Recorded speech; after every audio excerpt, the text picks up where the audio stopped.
Hello, fellow Beastians. This is your one and only gaming beast, and this is the 10th session for the Last Valley of War, the Dungeons and Dragons 5th edition campaign. The 10th session. Wow, this is great. And we have probably the smallest party so far, but still a party nonetheless. So we have Andy returning.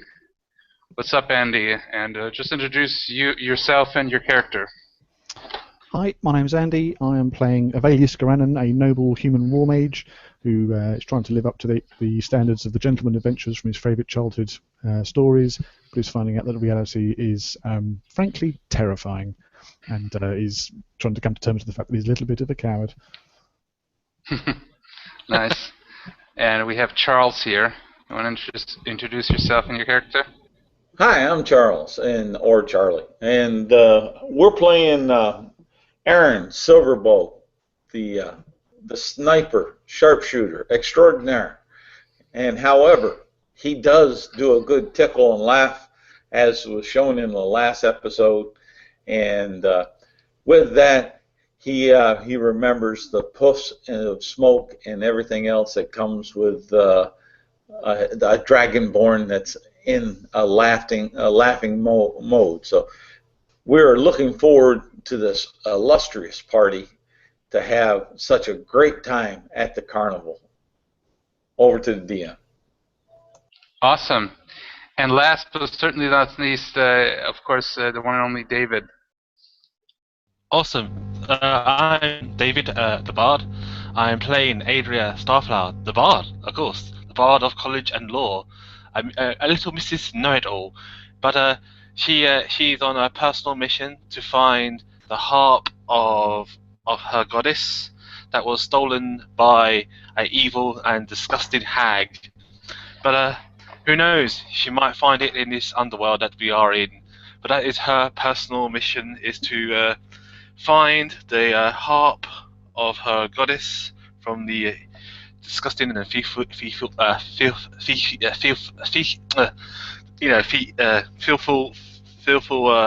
hag. But there you go. Really, that is Adria. Okay.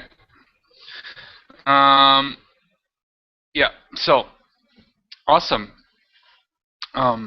So as from your last adventure, Avelius, you kind of pop up from a daze, and the carny that you talked to, and the small trinkets that you've been kind of bedazzled with, they're kind of gone. Yeah, all the carnies are gone, and you can hear some sound from the circus tent, and you can see all your fellow men. You can see the two dragonborns, wounded, coming out.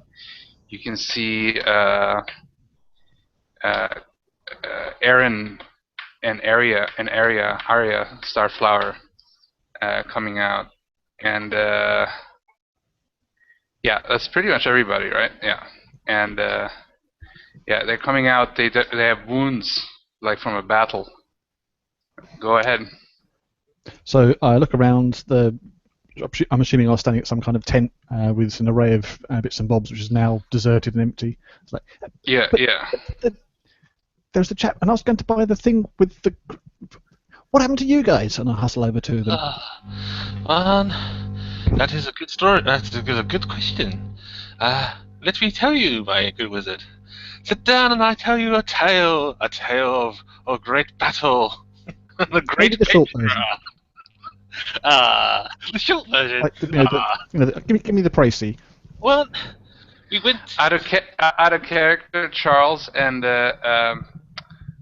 David. Just so you know, I hope you marked down how much charisma you lost. You still have the charisma, and you will need rest to regain 1 charisma from that lost.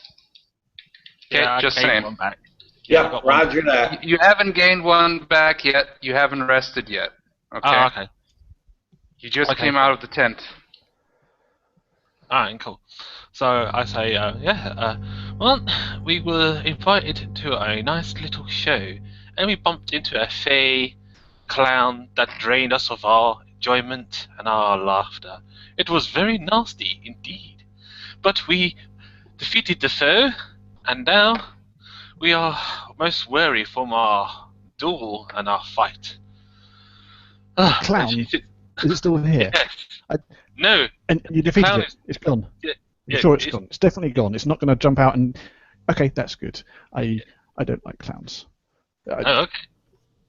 My parents got me one for a party when I was young, and it didn't end well, shall we say, and I have not liked clowns ever since. Oh dear. So, yes, glad that it's gone, and it's definitely gone, right? I'm not going to have to... Okay, sure. Aaron will look at you and say with a very sarcastic tone, and he'll have a sarcastic look in his eyes, "Oh, mighty courageous wizard, we are so thankful you protected our rear and kept us safe from so many other abiding monsters that were trying to do us such harm. I hope you are safe and well." Looking around for this wizard is talking about... Right, Yes, you. Yes, it was. Yes, it was. I was magnificent. There were hordes coming at you, and as you can see, I've destroyed them all utterly because there's no sign of bodies anywhere. Well, Shall we get on? Well, we need a bit of a rest. We need a good rest. Okay, out of character, just quick. I'll just say it quick. You can do a long rest now.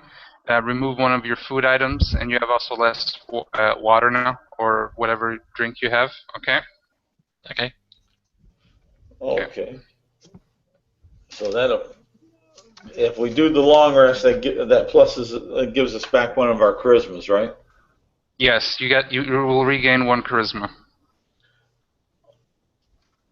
And the creature on one of his abilities was the removing joy was actually removing charisma. So.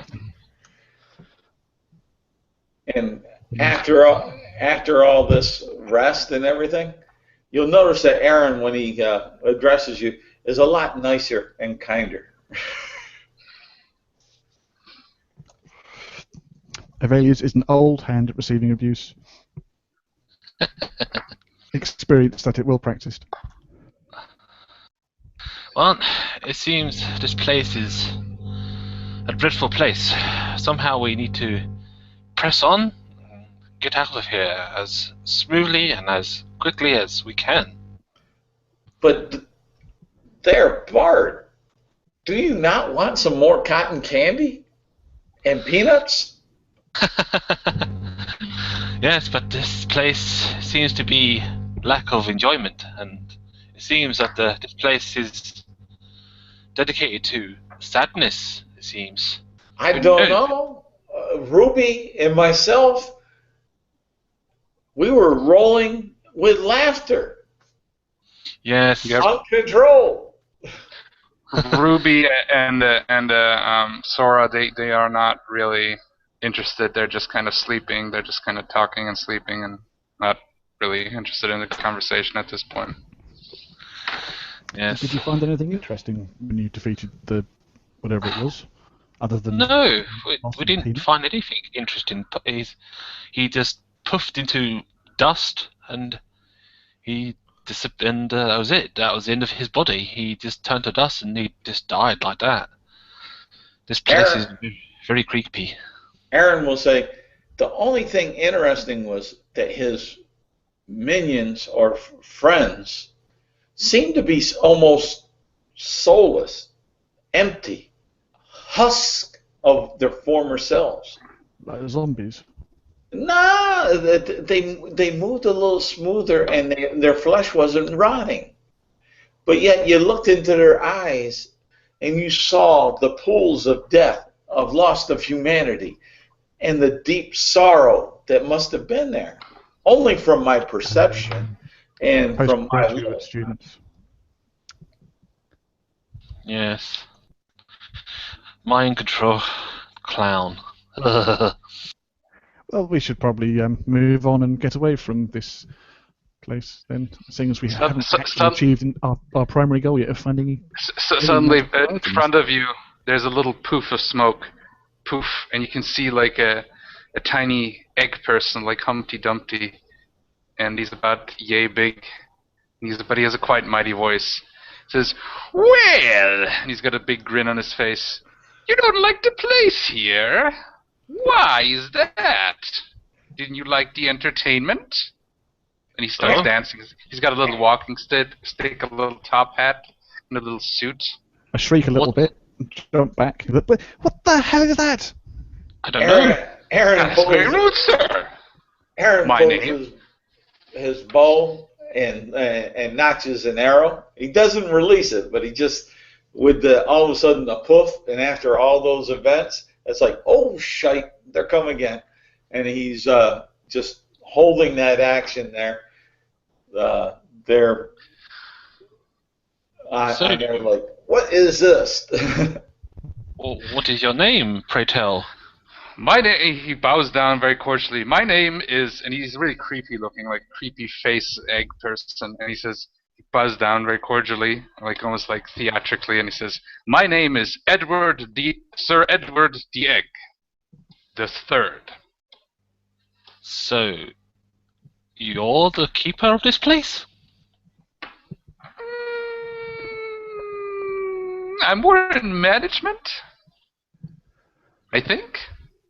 Can I see if he is a celestial being? Can I do like a religion check to see if he is like a god? Try, please. Okay. All right. Aaron will look at the mighty wizard and then whisper to him, "Omelets or scrambled?" I was just wondering how far we could field kick him. Rugby! How dare you, sir? That was in a whisper to sort of into Aaron's ear. Such rudeness! Such rudeness! Well, I never. I got a 17 on my religion check. So is he a being beyond being? You got no clue. Okay. You got no clue. And basically he says, "Well, never. I just wanted to tell you about all these great trinkets and treasures that are lying just around here in this place somewhere. Quite valuable things." Go on. Yeah, all kinds of knickknacks, magical things, gibbly-goops, gobble-goops, snibble-doops. Such as? And I'd like to try to encourage him to talk a bit more, and while he's talking, insight checking. Warper swords, rods, boxes, Jimmy Joops, cassettes, radio frequencies, things that he just goes on, and he just babbles on. All sorts of things.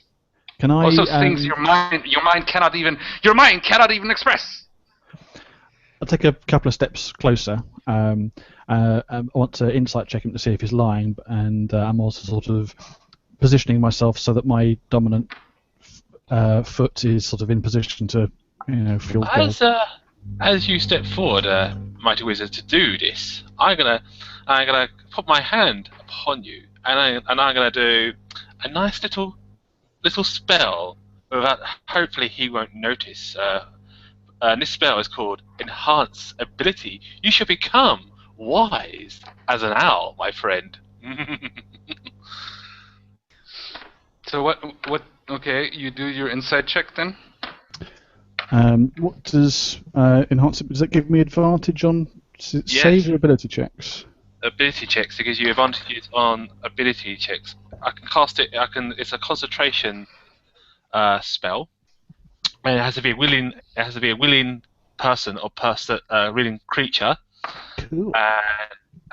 Unless you're not going to be willing, of course. And no, I'm willing. I shall take the advantage, which is good because my first roll was rubbish, but the second roll is a 21 on the total for the insight check. Nice. And as 21. So what did you want to know? What's your question? I'm basically trying to figure out whether this guy's full of it or if he's being honest and there are actually things around here. You can, with a 21, I will give you that he seems kind of like a mad, almost like an Alice in Wonderland, almost like a Oz character, like a nonsense rhyme character, become flesh. But the interesting part is that he doesn't seem to be lying, even though he's saying it in quite a weird way. Might not be saying the full truth, but he is saying what he's saying about the magical items, the treasures. He's not lying about that. He starts smelling with his nose. Edward, was it? Could you show us where these magical items and treasures are, perhaps? I smell magic. I smell magic. Can you Who has lead us made to it? magic? Magic with a CK. Who has made magic? I like magic. I like to eat it. I step back a few paces. The concept of magic and eating magic is like, yeah, I'm just going to go and stand back here out of the firing line from Erin. You're no fun. You're no fun. You're no fun. What is it you wanted to ask, Wizard? I was wondering if you could show us where these magic items were, and if you like to eat magic, then... Oh, they're there. They're there in that tent, that madhouse. Somewhere. I left them there. Where's he Boss pointing? said I should put them somewhere. I put them there. Where's he pointing? I have things to do, places to be. He's pointing at the. Okay, you know, there's the big tent in the middle. Then there's the two little tents, and then there's the two where you were coming. There's the two bigger tents on the side. There's the one with the Madame Mystic's amazing creatures, and the other one is the madhouse. And he's pointing at the madhouse. Is this the tent that I saw everyone coming out of at the beginning? What? Is this the tent that I saw everyone coming out of at the beginning of the session? No, that's the big circus tent in the middle. That's the biggest one. Top. That's where they came out from. That's in the middle, and you see, okay, here, my crudely drawn map. This is the circus tent. This is the Mr. Mortimer's madhouse tent that he's pointing at. This is where you guys are in this area. Okay. So, like, you say you these magical items and you like to eat magic. So why don't you go and get these items for yourself? And Who told you I like to eat magic? Are you crazy? Do I look like a crazy person? maybe? Are you a crazy person? You You look like yes. one. You're wearing crazy things. Crazy, crazy, crazy.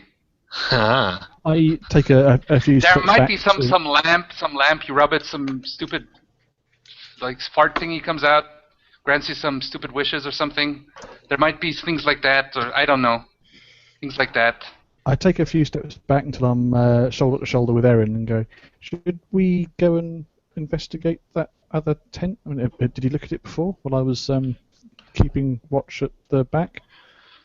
And Aaron will. As he talks, he grabs into his pocket and he grabs into the pocket, and it's like cartoonish. You know how his like arm goes into the pocket, and it should just poke out, but it just goes in and disappears like a bag of holding, and he just grabs out, and it's like a bunch of like valuable diamonds and gold coins come out, and a small gold statuette. Yeah, things like this junk here. Who needs that? Stuff like that is there. Anyway. I'll go back, since you're not interested. I'm going to go back and maybe organize some of these things. And Bye-bye. Bye-bye, you silly fish.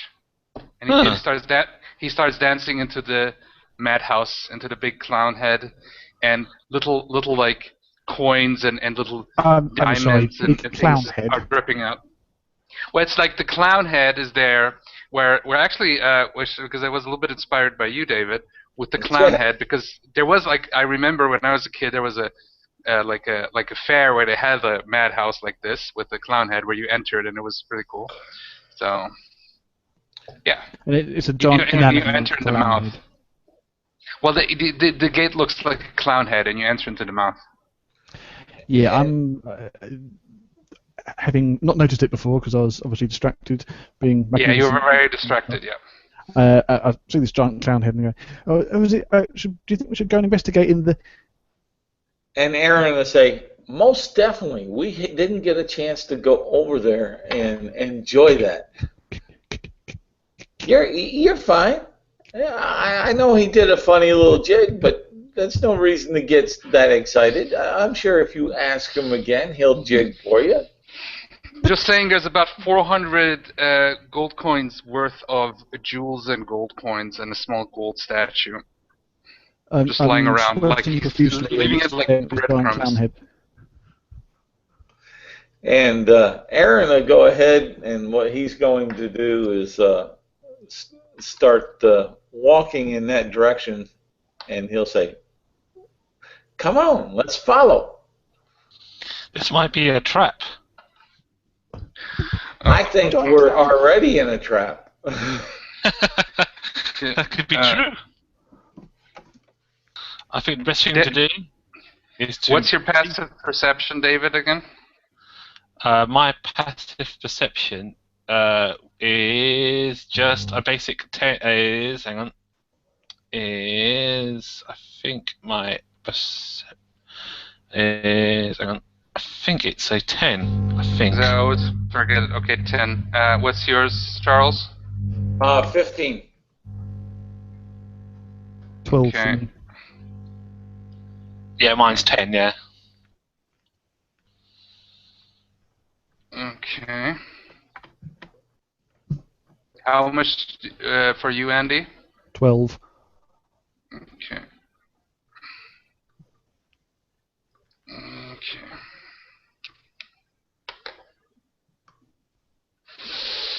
Okay, so yeah.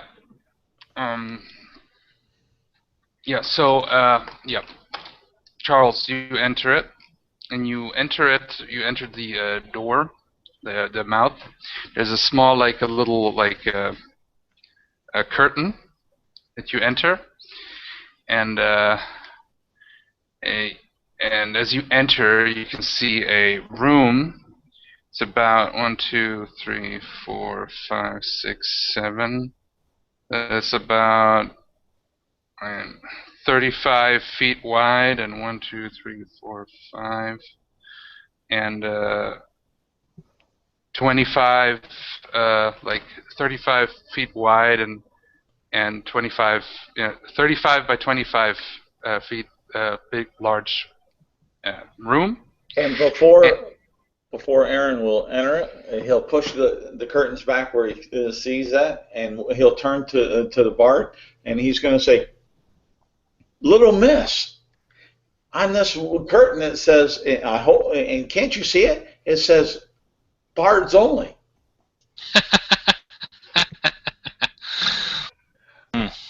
This is most interesting indeed. Most interesting. Isn't it fortuitous that we have such a great bard with us that can go in and enter the room that says bard only? And he'll look back at the wizard and say, "Your flattery will get you nowhere." "Flattery? Don't you see the writing on the curtain?" Yeah, let me see. I shall go and have a look at this curtain, and have a little feel of this curtain and see what it is made of. If only I had minor illusion. But I don't. While they're talking and checking out the curtain, I'll approach the giant clown head, the doorway, holding the staff out and edging around the side, sort of trying, see if the eyes follow me, and gradually sort of, step closer, one step forward, and just the same foot going forward and inching him slightly closer. Poke it with the staff, see if there's anything. Sort of look around the side, and once I'm satisfied that it's not going to come alive and eat me, I'll go on to you and join them. But anxious and looking around. And Aaron will say, "Look at that, bard! Even our mighty wizard's ready to go and protect this mighty group."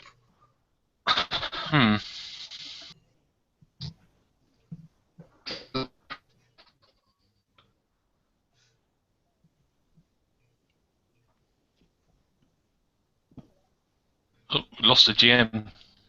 He's back. And with that, Aaron will look back at the half elf and says, "It only takes a real elf to be able to make things happen." He'll stride on in. Yep. As you enter, you see a room, as I said, 35 by 25, in front of you, there's 3 doors on the front wall, on the north wall. On the east, and so 1 in the middle and 2 on the side. On the east and the east and the west, there are 2 other doors, and yeah, they just like look like there's all kinds of like clown and jester like statues, male and female, and clown statues are firebolt. The first one. I see a clown statue. It's like firebolt. Okay, it's destroyed. There's any other ones? It's like there's clowns everywhere. Boom, there's one over there. Boom, one over there. Poof. I missed it. Poof. And Aaron's going to turn back to our mighty bard and say, "See, that's why I told you, bards. It says bards only." So many clowns. Don't worry. Do not be afraid, my good friend. Let us approach this cautiously and wisely. So what do you guys do? I guess I'd like to stealth in and try to follow Mr. Umpty Dumpty, who fell off the wall.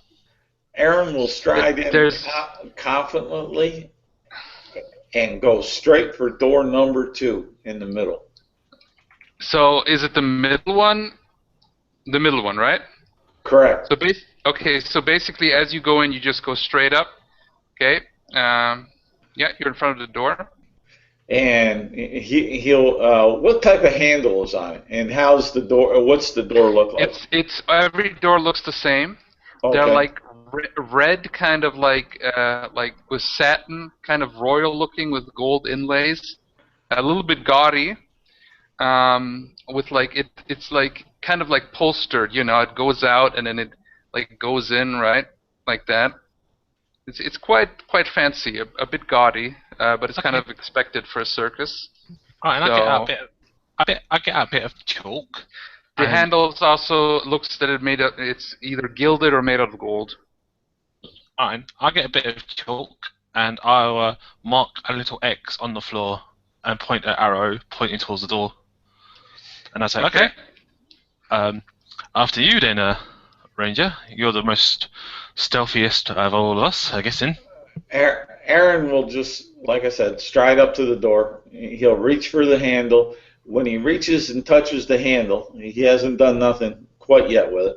He'll look back at Ruby and said, "This door is not quite as red as what you are.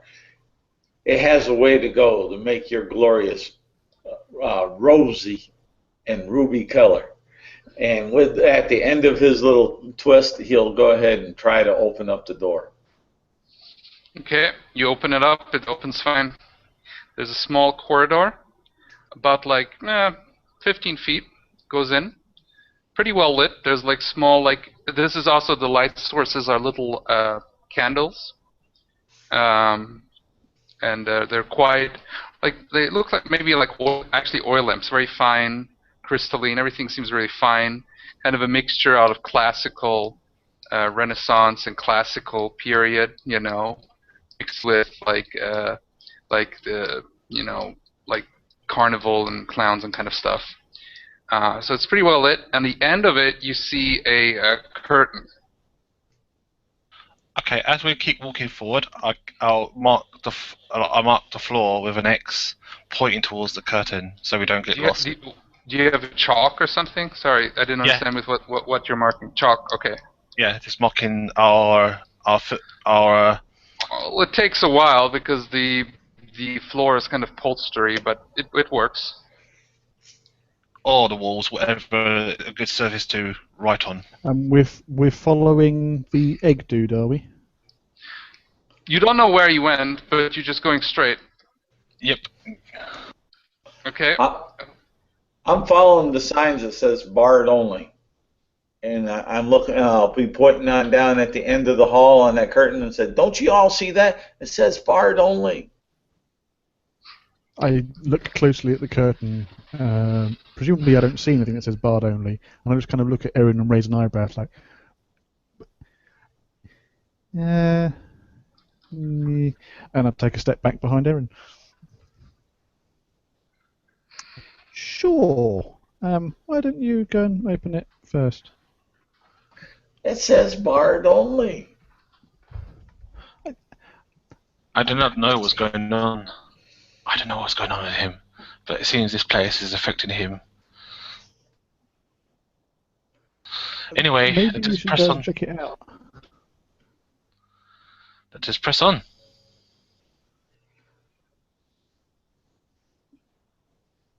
And I guess with that,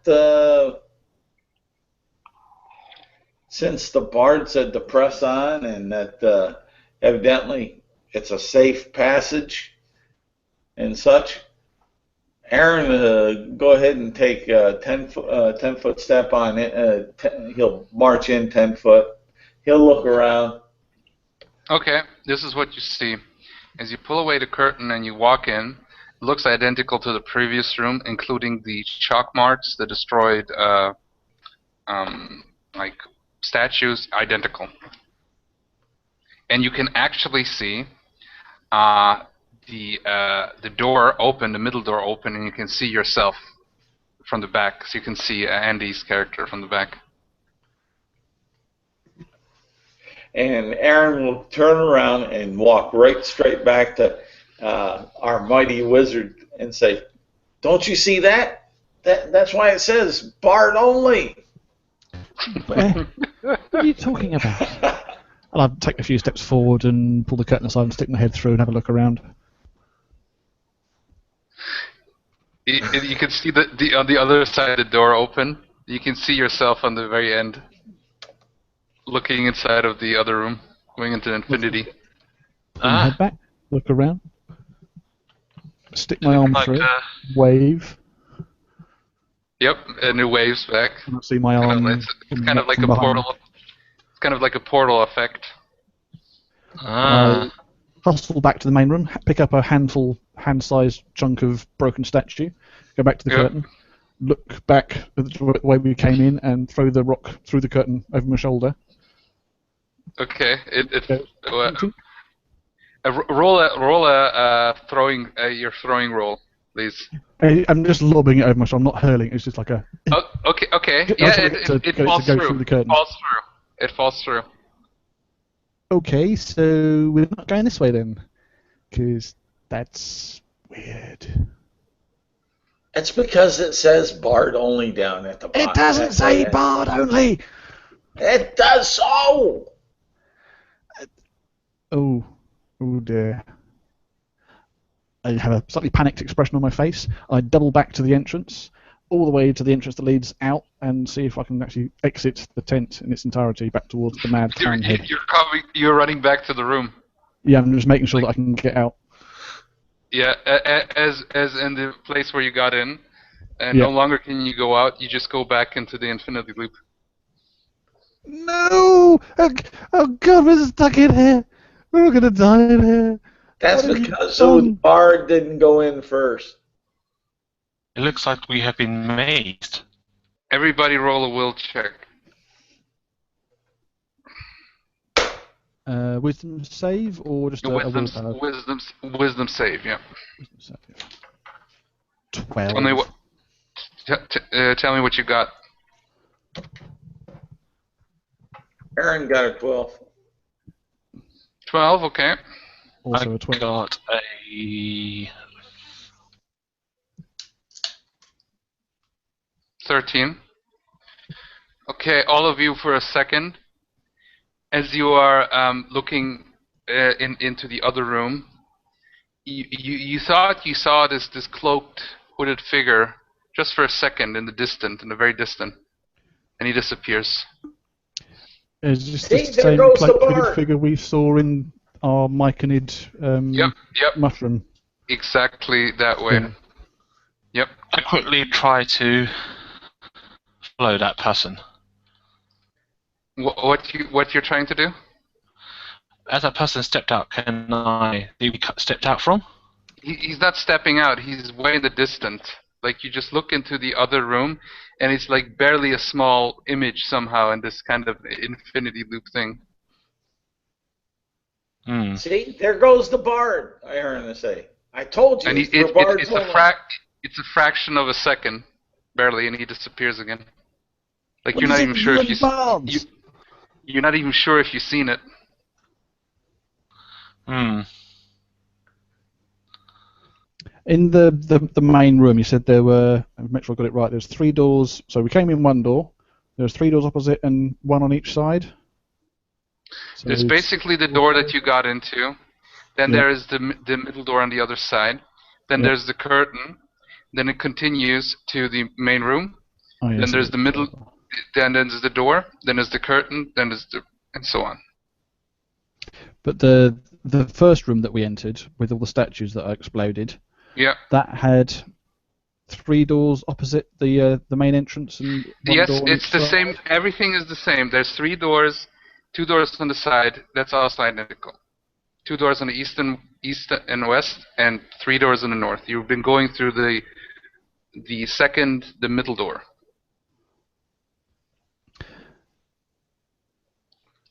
Let's open up the door on the right. Yeah, I was going to suggest.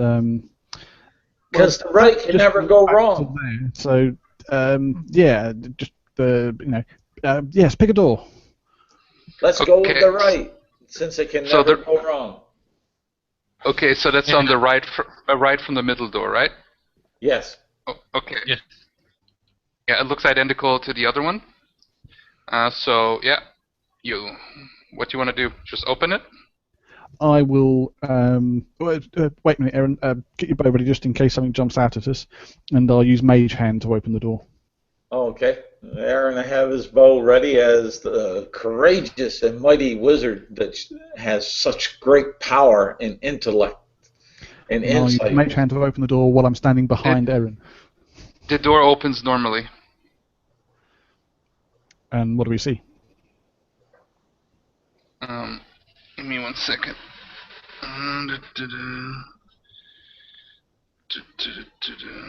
Don't you see that writing down the hall on this one? It says Amazon only. Okay, so what you see is it's basically a corridor, same again, 5 feet wide, just lit the same way, looks the same, but it goes in 10 feet and then it turns 90 degrees to the east. Okay. To the east. Okay. Fine. So once we go back to the middle or the center, I'll put like where I marked the floor with the chalk pointing upwards. I put like infinity loop there, and then I shall put another little arrow going towards this direction. Okay. You got some breadcrumbs there, Bart. We can leave breadcrumbs. I heard a little fairy tale from Hansel. No, that was Grimm that told us about these kids that left little crumbs and they found their way home. Or I did thought they got eaten by a witch. Oh, maybe that was what happened. But the breadcrumbs were good. They made for a good dough. Hey, wizard, have you got detect magic at all? Perhaps this place is magical. No, I don't do that. I blow stuff up and melt things. Well, let's see if this corridor pops us out. Probably over there. In fact, I'll double back, and the door that's to the left of the Infinity Corridor, I'll Mage Hand that one open as well. Oh, the left one? Okay. The left one you open with Mage Hand. Again, the same kind of corridor. This one you can see also well lit. That one is 20 feet long, and on the other side there is another door. Up on the far end. This one is also just polstered like the other one. These polstered ones were all red. This one is purple. Otherwise, it's the same. So the Infinity Corridor was red, and the one that dogleg to the east, what colour was that? Actually, no. All of the doors that you see in the front are all red. But as you open the left door, there's a corridor, and on the end of that corridor, there's another door that is similar, also the holstered door, which is purple. Okay. You're saying an upholstered door, like it's got carpet or something on it? Yeah, it's like imagine like like Really sleazy nightclub. kind of sleazy. It goes in and out, but imagine more like kind of almost like a Louis XIV meets sleazy nightclub meets circus. Because it It's kind of like like goes got in like the tapestry stuck on golden lids. buttons kind of things. Yeah, they go in. It's a little bit hard to describe. I would have to find an image, which I don't have. So. So basically, all the doors so far have been red, and this one's purplish.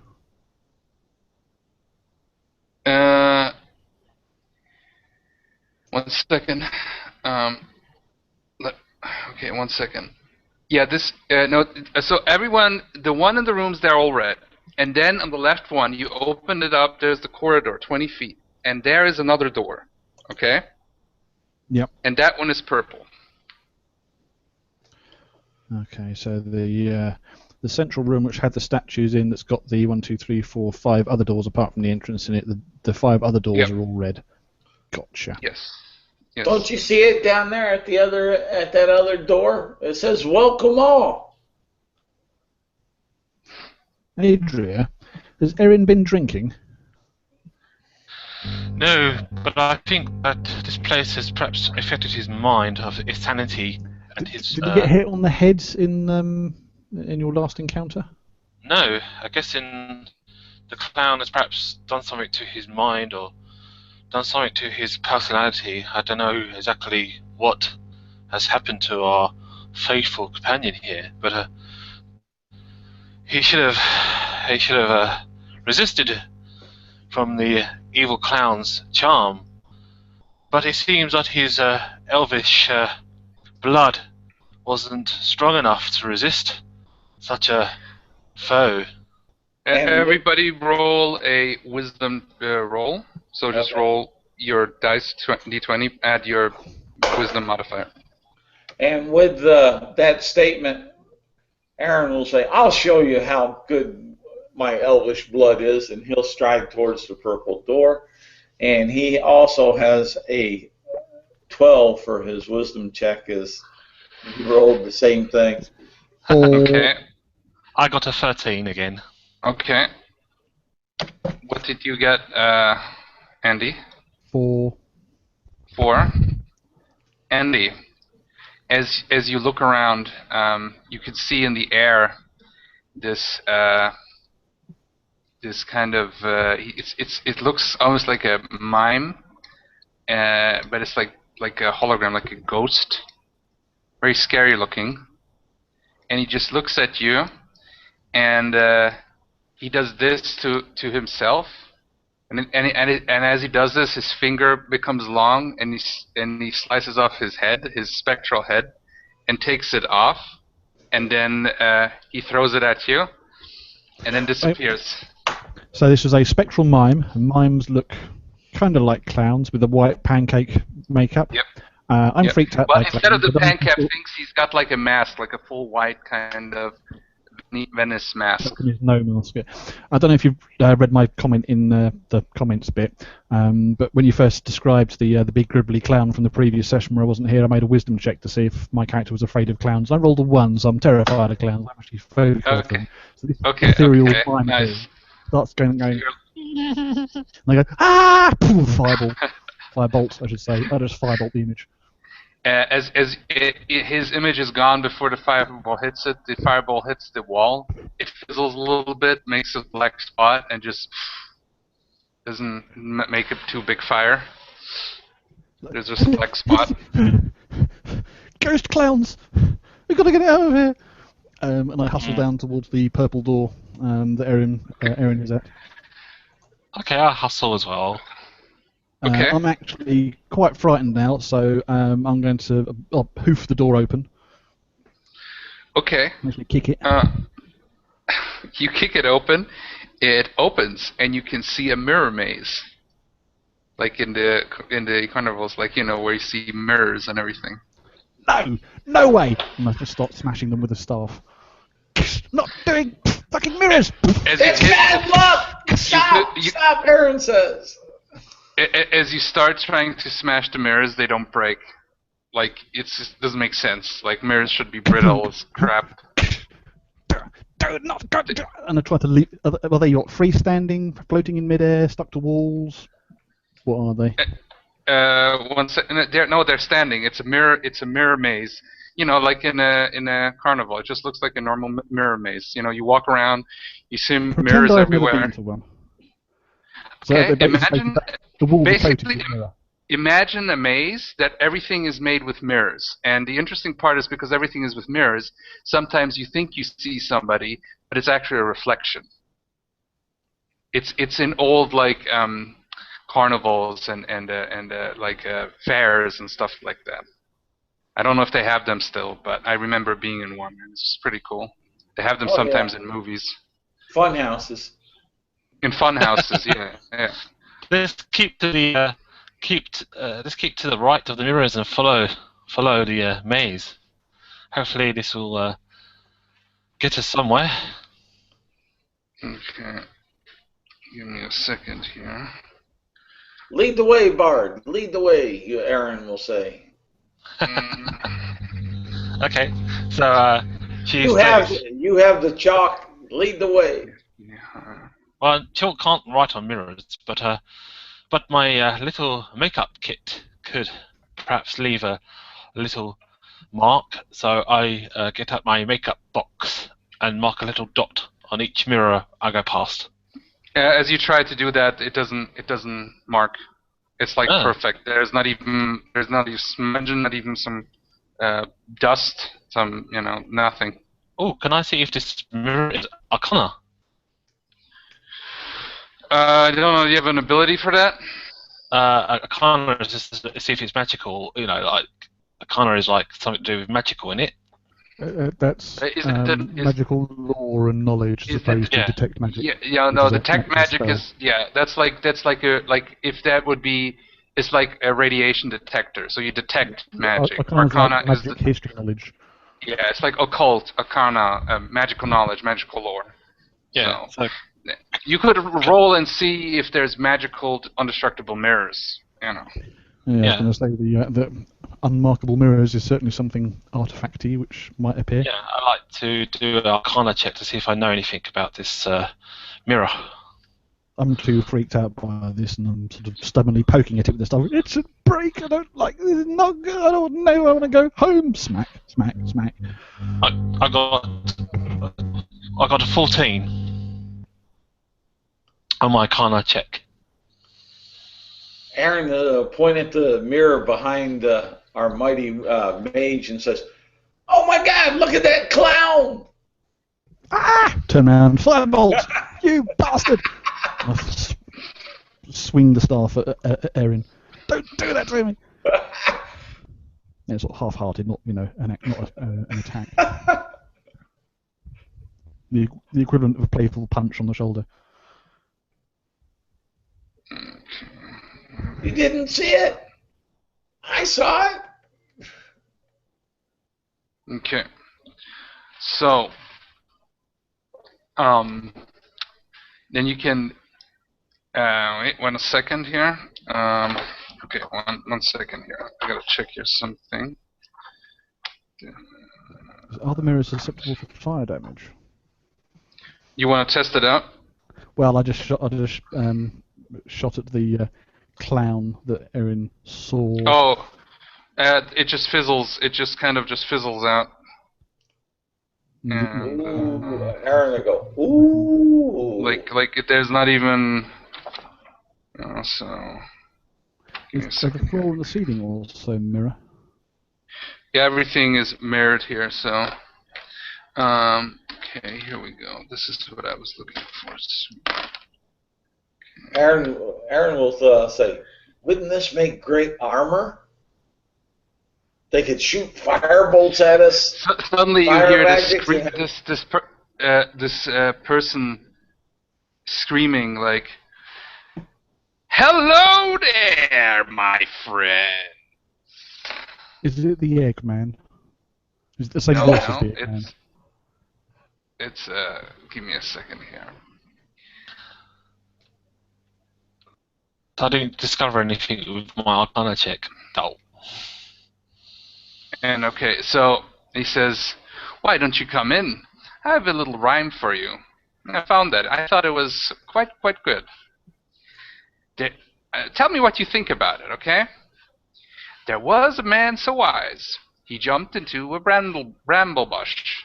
I scratched out both his eyes, and when he saw his eyes were out, and reason to complain, he jumped into the quickest hedge and scratched them in again. Scratched them in again. Scratched them in again. Sounds fun. We should scratch our eyes out. That would be a laugh, wouldn't it? Who and Where what the are you? hell are we? Okay. Now, Well, I won't show myself to you. I think I'm gonna just stay invisible. Okay. Oops! I told my secret! I start swinging the staff around and sort of like turning around on the Okay. spot, just swinging it in Right. circles around me. It's time to bring out the big guns. You think your magic can work in a place like this? I show you. It may take me some time, but I shall see if I can do it. She gets out her. Let me see. What components do I need to do it? Let me see. Aha. Let's see. What do I need? Is it Oh, it's Venus. So voice and sound. Okay. I will cast Dispel Magic. Magic what? Dispel Magic. Choose one creature or object or magic effect which is in range. I have to do a DC plus my spell level. So I got to do my DC, and on a successful roll, the magic has been dispelled round me. out of character, David. The only thing I see difficult with that is, by the description you just laid out, is one creature that you see.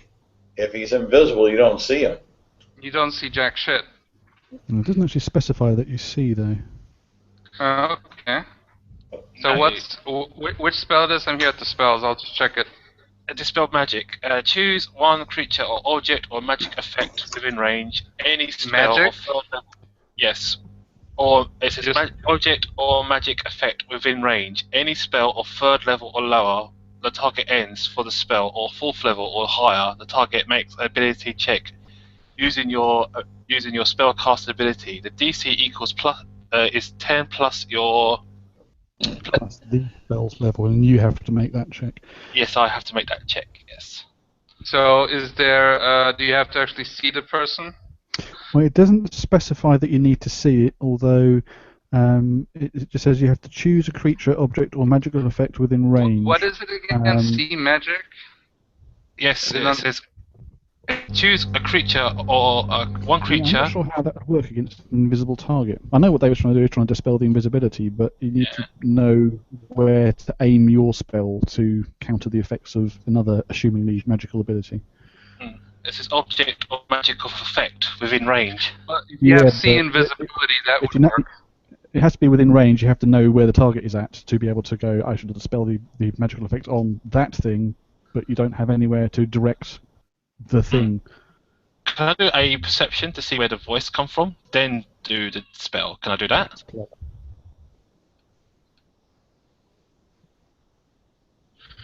Okay, so let's just say it doesn't say you have to see the person, so I guess it will just purge it. Alright, so do you want me to roll, yeah? So where is the spell again? Sorry, I just want to check it myself. See magic. Page 234. 234. Thank you. Just want to check, okay? I'm not saying I don't trust you. I just want to see it myself because I'm interested. So, dispel magic. Okay. Oh, dispel. Okay, that's like basic. Choose one creature, object, or magical effect within range. Okay, it says choose any spell of 3rd level or lower. Components VS. Isn't it visual? Verbal Like, and what is somatic. V is verbal, you have to say words. Somatic means hand gestures. hand And M is gestures? material. So, or yeah, exactly. Thank you. Or lower target's ends. For each spell of fourth level or higher on the target, make an ability check using your spellcasting ability. Yeah, Yeah, you so see, basically, if the effect you need to. if it's a third level or lower spell that he's cancelling, it automatically goes poof. If it's higher than third level, David has to make a check. That is correct. Okay, but it says target. So do you have to actually aim it? He needs to Okay. choose the effect that he wants to cancel. And the interesting bit here is because I'm assuming that he wants to cancel the invisibility, he needs to be able to choose it. But it isn't Okay. specified. But how do you choose something you can't see? Yeah. I guess that comes down to I guess in DM's remit. You know I what? guess in I'll be nice. You'll just cancel it. Now you see on the reflection a. I'll just wing it because they didn't specify it exactly. I'll check it later on, but I'll just wing it, guys, if that's okay with you. Okay, Oh cool. yeah. So because this is the. Wait, give me 1 second because I want to actually share this with you. Of course, this image. Okay. No, don't open it with Photoshop. Come on, you turd. Not, yeah. Yeah, there we go. No. No. No. No. There we go. Okay.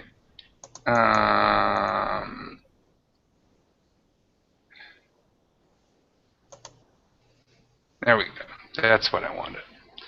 Okay. And this is the guy that you see.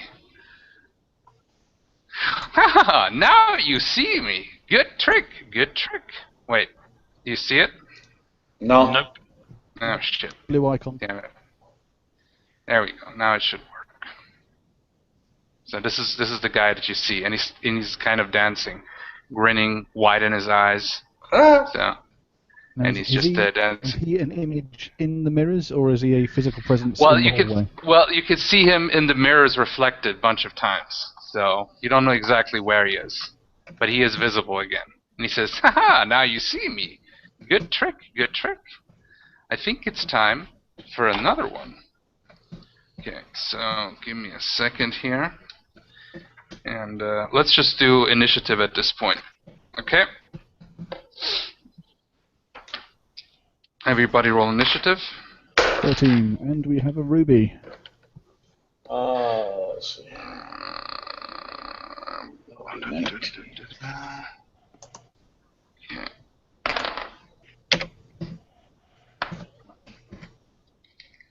Okay.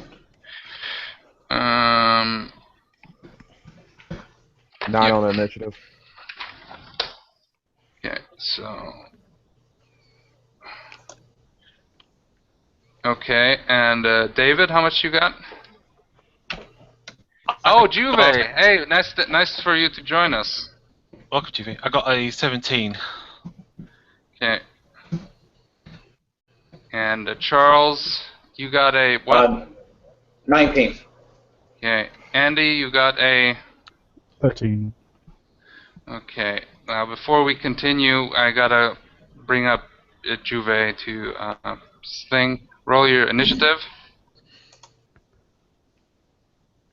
I did. I got a 9. Okay. So listen, Juve. The guys, they entered the madhouse for treasure because they talked with a Humpty Dumpty looking fellow. And yeah, they explored some of the rooms. One of the rooms just went to infinity. Basically, the room kind of copied.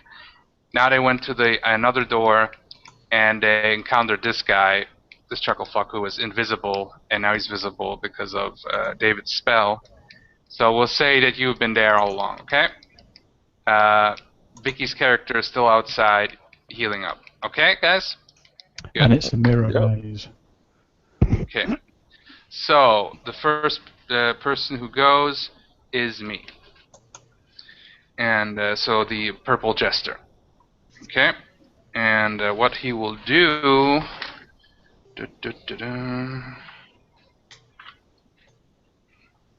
And he says, "Oh, here's a scaled one, is he? Let's see what I can do with him. That should be fun. That should be fun. The king will be pleased. The king will be pleased." Okay. Okay, roll a wisdom saving throw, Juve.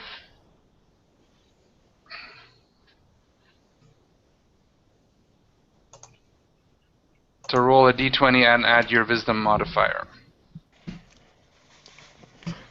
What's the modifier? I got an 8 total. Okay. So suddenly you feel this okay, you feel this crown kind of appear and grow and kind of burr on your head, right? And he says, "Oh, what a beautiful crown! I think it's just maddeningly beautiful." And suddenly you feel this pain in your head and you feel this anger. And you can see around you, you're surrounded by your enemies for some reason. Like, you can come up with who in the past were your greatest enemies. And you see one of them, if you want to just come up with one next to you, and you cannot believe that he's there. And, yeah. And then I would say Okay, it was so you will attack now that person. So roll for attack. Oh God. I'm going to get chopped in half by a Dragon Ball. So 7 plus my modifier. 7, 8, 9, 10. 10. Okay, 10. So you swing at David. David, that will miss you, right? Yes, that misses me. So you can see Juve suddenly, madness is glowing in his eye, and he's yelling at you like, whoever, Juve, you come up with your enemy name, I'll let you come up with that. You know, it's from your past, okay? So it's some kind of enemy who is really, you would kill on sight, okay? And he just roars at you, and you can roleplay that out, Juve. Go ahead. Okay. Then I will say it was my evil twin brother, Vladimir. Vladimir. Mm-hmm. An insidious black dragon born.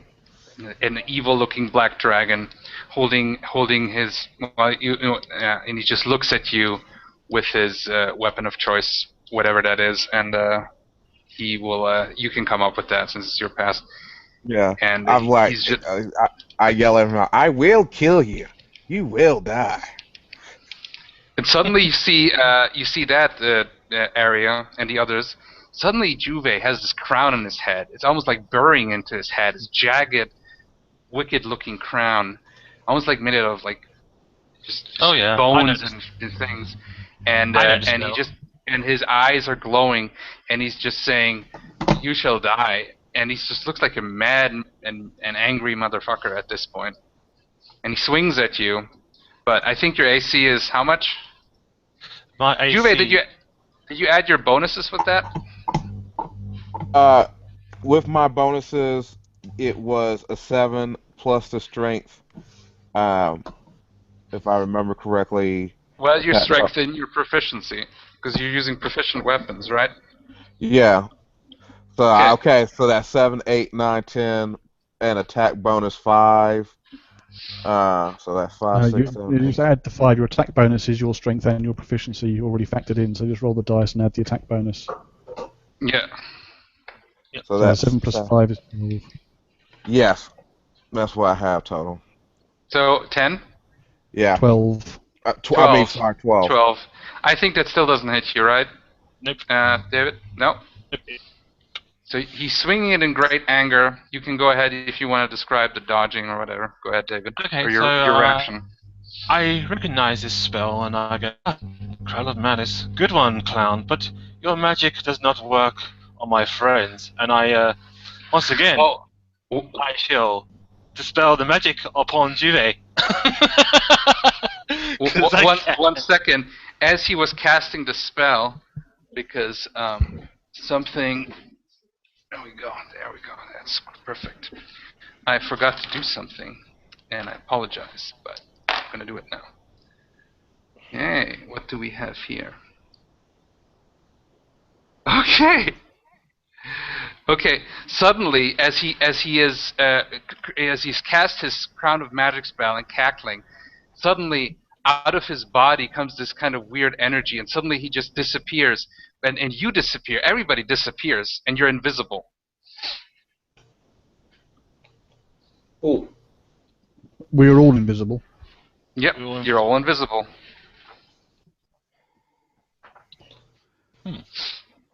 Okay, and my So go ahead, do your turn. Oh yeah, he's still angry. Now you see your evil twin brother. He's disappeared. He's probably in league with some evil sorcerer of some sort, or magician of some sort. So what can I see? You just see. You cannot even see your hand right now. You just see the maze of mirrors. So what do you want to do?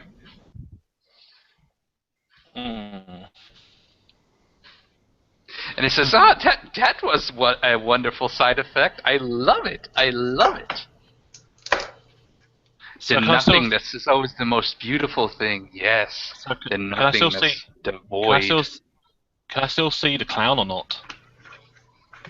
No, you cannot see. You're invisible. Everybody is invisible. It's apparently an empty maze of mirrors. Yep. Okay. I sort of like Isn't it Erin's go? Yeah, Aaron, go for it. All Aaron's going to do is he heard Ruby holler and at some Vladimir that he doesn't know, and something about Black Dragon, and so he'll swoop down with his bow and crouch and look around for the black dragon, and the next thing he does is he doesn't see anybody. And he's like, I don't believe this. As far as I understand, with invisibility, how it is in 5e, you can attack somebody, you're just at disadvantage, right? Correct. Good. So since you can hear them, so you're kind of the way how I guess they explain it is you're working on your instinct and on your hearing and on other senses, basically. Correct. And Good. you may have blind sense or tremor sensors, different other things that allow you. Yeah. So you are allowed to attack if you want. So you can do it, but you're going to be at a disadvantage. Yeah, but so he crouches on down. He kind of does a quick look because he heard all this. He doesn't see anybody. He'll say, I don't believe this. And then he hears that cackle from the voice of the purple jester or clown, and he's going to try to place an arrow in that direction to see if he can hit. Okay. Yeah, you still remember where he stood, so there's a good chance you can still hit him. Depending on how fast he is. So you are at a disadvantage. Yeah, that will be on his disadvantage dice. It was a 14 on the die plus the. Let me see here. I think it's plus 9. Yeah, plus 9 with the arrow, so that'd be 6 is 20, 23. Okay. Oh, so you hit actually with 23. Oh, okay. Nice shot on disadvantage. You are like a master thing, so. And that will be, I believe, what's that? 10 points of damage. Okay. Piercing. 10. Okay. Wait, where's my pen? Sorry, I have my pen. Oh yeah, it was here. Ball. 10 points, right? Yep. Okay, good. And as you release the arrow, as usual with invisibility spells, as soon as you attack, you become visible again. And as soon as you hit him, I think if you hit somebody, they become visible too, right? No. No. No. Okay, but you can see him. Unless if something sticks in you, does that become invisible or does it stick? Because I know every RPG does it differently. DM's cool. Yeah. Okay. I had the same thing okay. in a previous session, and I ruled that you see the arrow for a moment while it sticks in, and then the arrow gradually turns invisible. That's actually a good idea because technically all the items on the person become invisible, so it's like a force field. So this is actually a good idea. I like it. Good choice, Andy. But he has to. But now he has to do a concentration saving throw because of the Crown of Madness. Right. Exactly. Yeah. Thank you. You are right. Okay.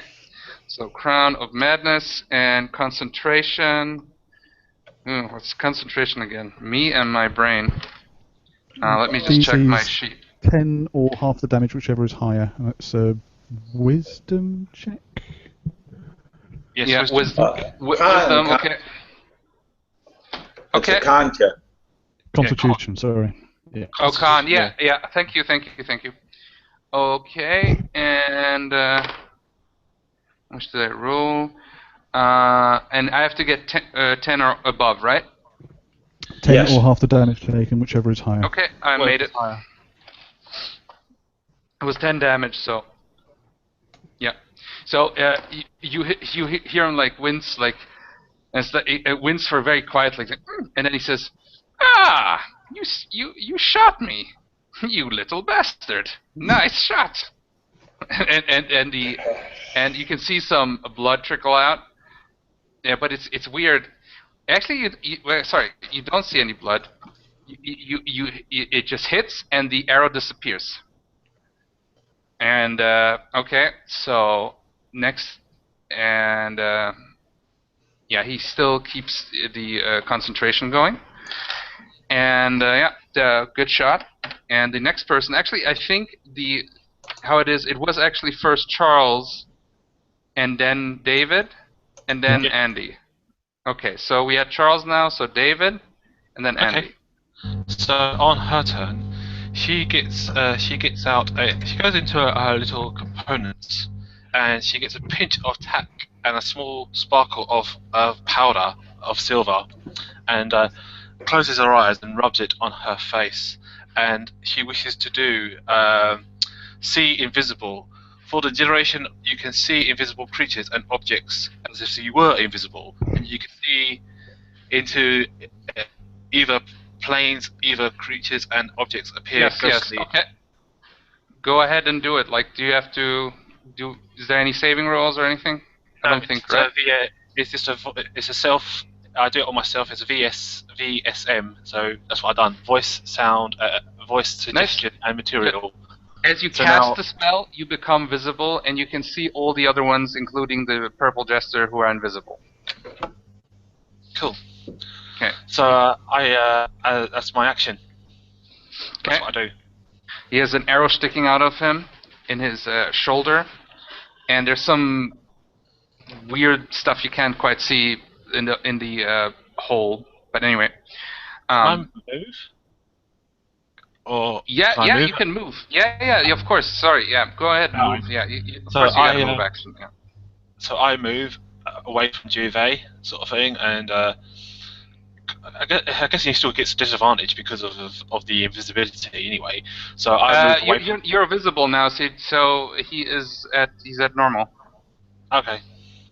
No, he fixed me. The invisible. It's self. Only I can see. You cast a spell. That means it breaks the invisibility. Ah, okay. If you attack or cast a spell, there's certain actions you do that stop the invisibility. Okay. So casting spell. Alright, so I walk forward towards the clown and get right into his face. Okay. And then that'll be my turn. Done. Yeah.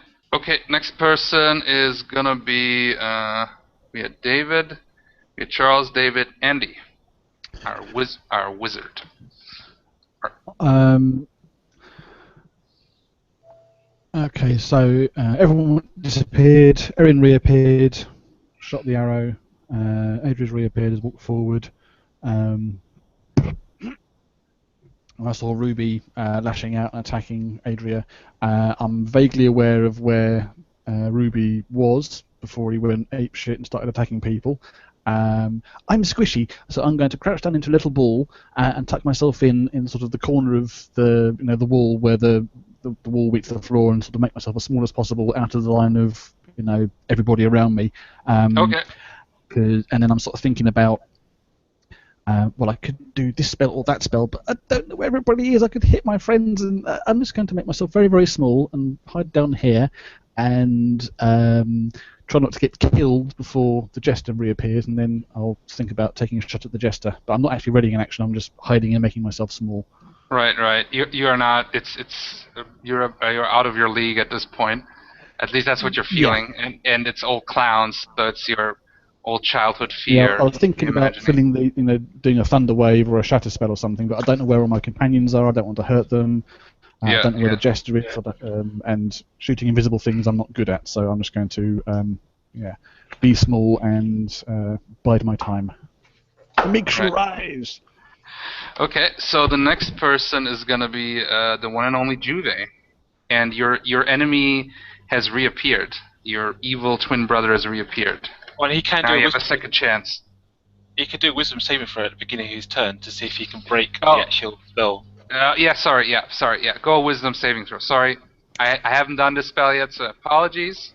I have it here in front of me, so thank you. That's fine, Thank you, Sean. David. We love you. It's fine. We'll beat you later.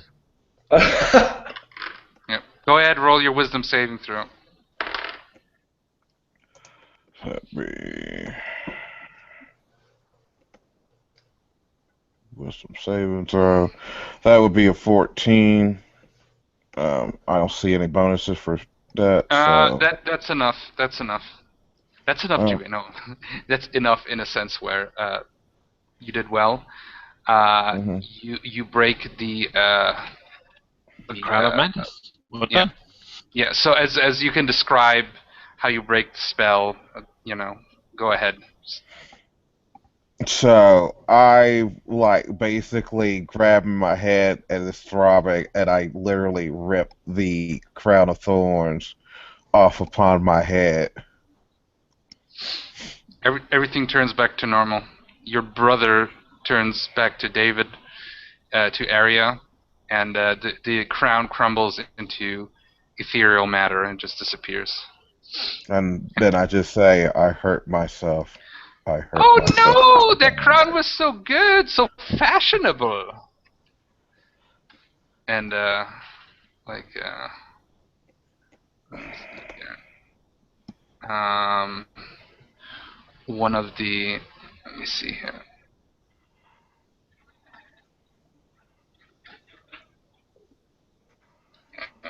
Yeah, okay. And that was your turn. You resisted it. I think it's okay if you can do your actions too. Go ahead. I see the jester now. You kind of remember where he was, so you can attack. You're just on a disadvantage. That's how invisibility works. So just roll 2 d20s and use the lower, disadvantage.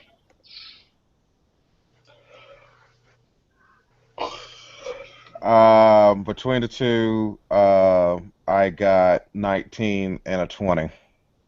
Oh wow, nice. So add your bonuses. Okay, adding bonus. That's 24. Yeah, you hit. No questions. Roll damage. Alright, damage will be with the longsword with +3. So that is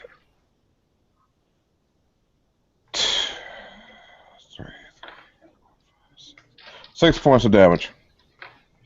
Okay, nice. Describe how you hack into the jester.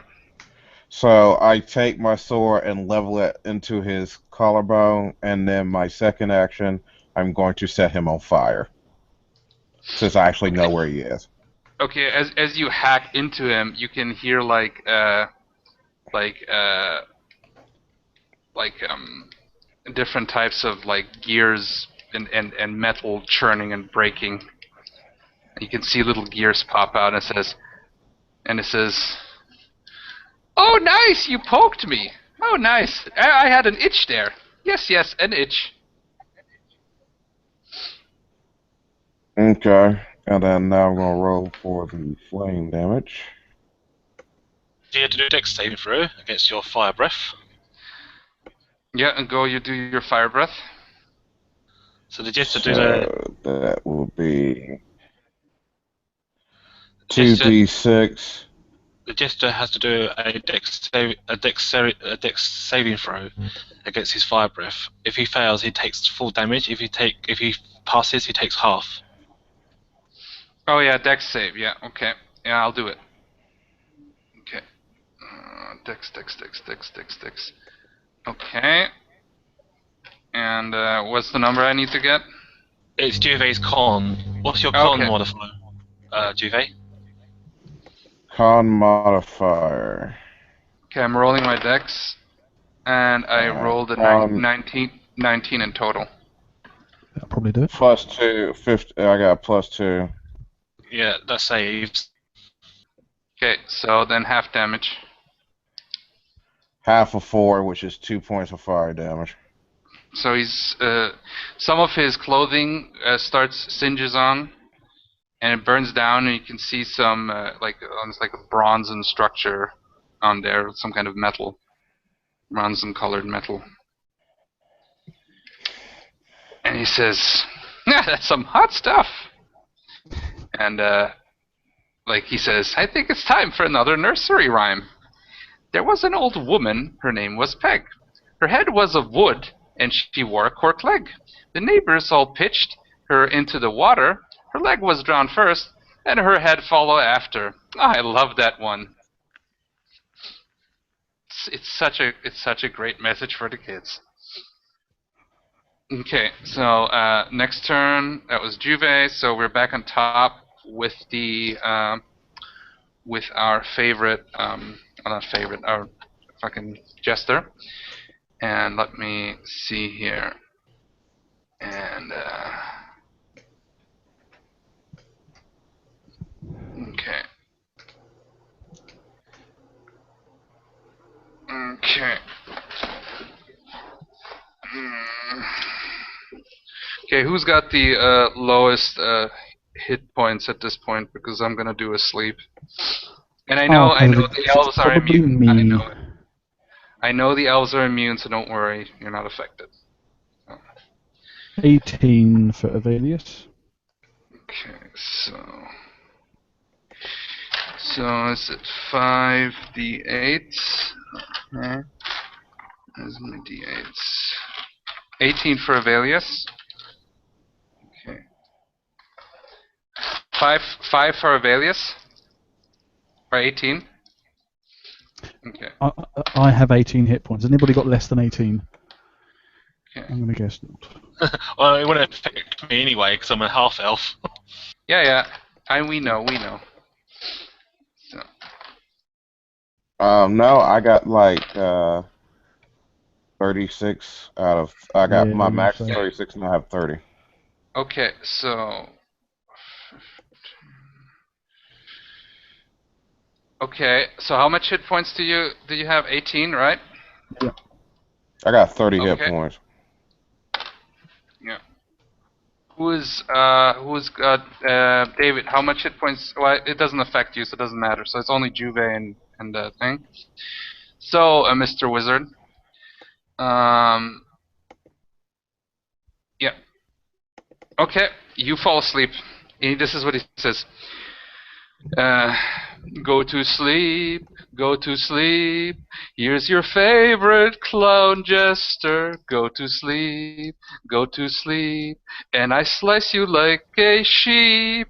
and then I will fry your little eye, and I will eat it. Oh yes, this will be great. And you fall asleep even though you don't want to, and you have horrible nightmares of clowns chasing you. So. Scarred for life. Okay, so, yep, you are asleep. And the next person, it was his action, and he's moving away from you guys. Do I get Oh, attacked? what? No, he's disengaging. Okay, I know he that's what I can't. meant to say. Why No, because can't he's done he? a spell. Because Oh, he's done a sorry. spell. Then he's not. He's staying where he is. Okay, I forgot. Alright. Sorry. Unless he's a rogue. I'm I'm guessing. gonna get a hang of this. So. Anyway, okay. Now I have to do this quick. As he does the sleep spell with his lullaby song.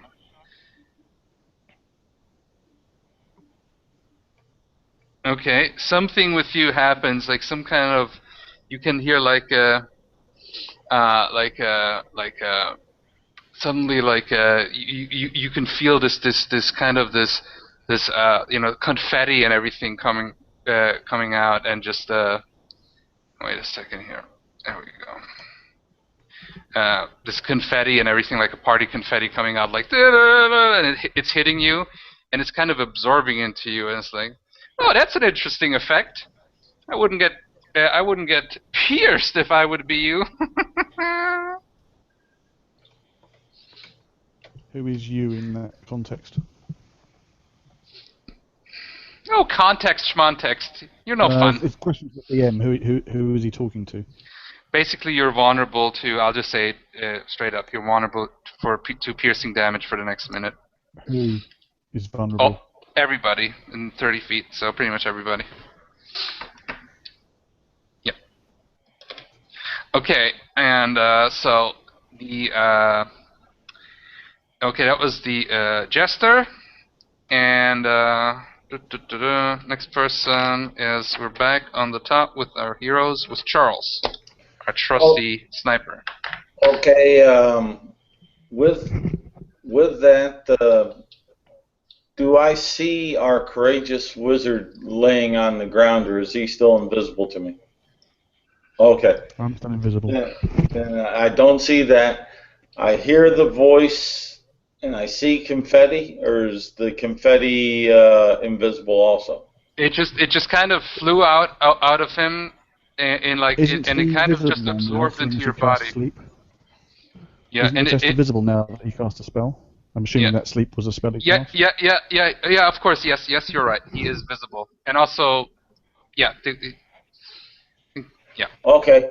With that, then as a bonus action, Aaron will go ahead and cast Hunter's Mark on him.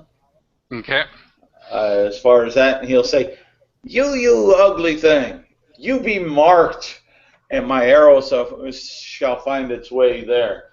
And he'll go ahead and he's going to shoot an arrow at him. And damn. If I am marked, then you are barked. And he starts barking, Okay. literally like a dog. Ruff. That'd be a 24 to hit. Yeah, you hit him. And he'll go ahead and use his Colossal Slayer. The trusty combo. Yep. And not so trusty this time. It's only 9 points of damage. Okay. Please describe it, how it impacts. Okay. Aaron, with this guy liking to rhyme about eyes and such, he's trying to place his arrow as close to one of his eyes as he possibly can. But he falls short of it, and he engages and just hits him into the right cheek as his arrow goes scheming on by and slicing the corner of his mouth and cheek. Nice. As the arrow hits, it like goes in deep, and you can hear like little mechanisms like crush, and his voice starts like, and it's like, and it's like, suddenly you can hear like things like, and scratched him again, and scratched him again, and his like Oh. head is like bobbing. I knew what I You forgot. can see some small gears and screws like falling out of the hole. Okay, I knew what I forgot. With the hunter's mark, I get a D6 extra damage. Right. So that'd be 5 extra damage due to the hunter's mark. Oh, nice. Okay. Let me add that to the total. So that's okay. And it was your turn. Yep. And the next person is gonna be David. Okay, so since I seen these screws and bits of metal popping out his body, I shall sort of like touch a bit of metal. I sort of like touch a bit of metal in my hand and look at him, and I say, "So, those who are made of flesh are made of metal, but now the metal shall be burned away, and now I shall do heated metal upon his body, and he has to strip and pull himself apart, or he takes 2d8 uh, magical fire damage. He has to do a Constitution saving throw against this spell. If he passes, nothing happens. If he fails, he has to start taking himself apart. Okay. Okay.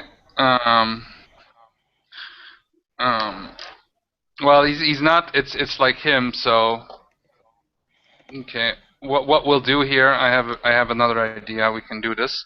So okay. Constitution saving throw, right? Yes, it's correct. Okay. Yeah. Okay. Then and I rolled an 11. Does that save? He fails. He fails. Fail. Okay. So just add another D8 for damage, and I'll So explain he to you why. Alright, Because so he takes. I understand the spell. Like you have to take off the armor because you're just it's burning literally your skin. So, but Yeah, so I do 2d8 damage to him if he yeah, from 2d8. inside. How much? Yes. How much is it? Hang on, let's got roll it.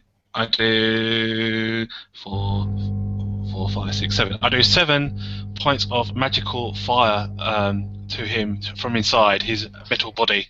7 points. Okay. Yes. So it's also the dice that I gave you. Okay, so literally, parts of his body you can see now that it's melting. You can see clearly now. It's kind of like some form of bronze or something melting in different parts of his body. You see different gears, and he's moving much more like a machine now, and he's barely able to talk. He's just like, it's like it is getting in here hot. It is getting, and he's like jerking all over like and everything. Okay. Yeah. So every time he has to like. There's like steam rising off and everything. So. Yeah, so he has to take himself apart. No, he doesn't have to take himself apart. I gave you the extra damage. Okay. It doesn't make sense. Okay. When your skin is burning, you don't tear off your skin. So. Yeah, it's just the spell's just if you make their weapon hot, they have to drop it. Armor, Yeah. of course, and then they'd be advised to remove it. Otherwise, he's not holding a weapon. So. Yeah. And he's not wearing armor because his clothes is clearly made of cloth and it's burning away. So, okay. That was your turn. Good job. And next person is gonna be Andy. Oh yeah, sleeping. Yeah.